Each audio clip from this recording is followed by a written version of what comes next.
October the 31st, 1914, the British Expeditionary Force was defending the Belgian city of Ypres, only 15 miles from the sea. In the previous 2 months, since they first encountered and fought the Germans, they had had a torrid time, starting with the battles of Mons, Cateau, and then the miracle down on the Marne and the Aisne, where they stopped and held the Germans and turned them back. In that time, they had covered nearly 150 miles in retreat. They then had to move north, again about 150 miles, in what was known as the race to the sea. They had got into position around the town of Ypres, and this was going to be the Germans' main thrust for this part of the war.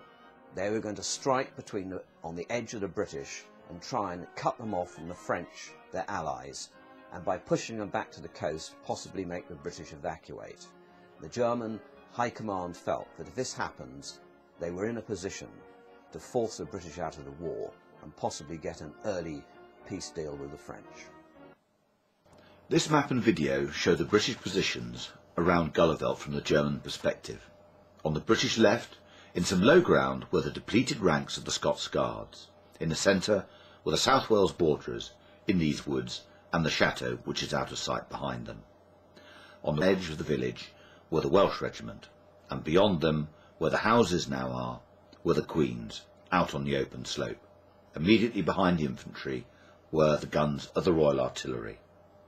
The Menin Road was the main German axis of advance to the city of Ypres, where Kaiser Wilhelm and his imperial staff were confidently expecting to dine that night.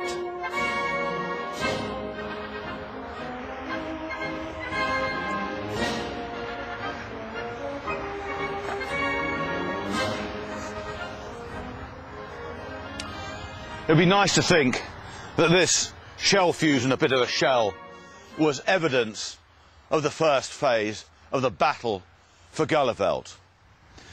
Overnight, and certainly by dawn, both the French and the British commanders were aware that the Germans were massing to resume their attack at dawn on the 31st.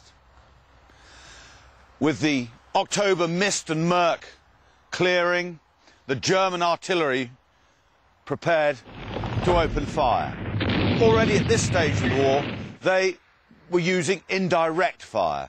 That is to say, their fire was being controlled by observers in the front line, about 1,000 metres away from the British positions up on the ridge.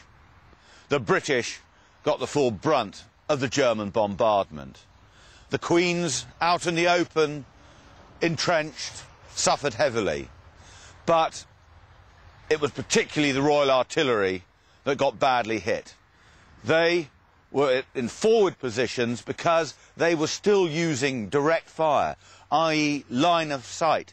They had to see their target to hit it, and they were very vulnerable up on that ridge.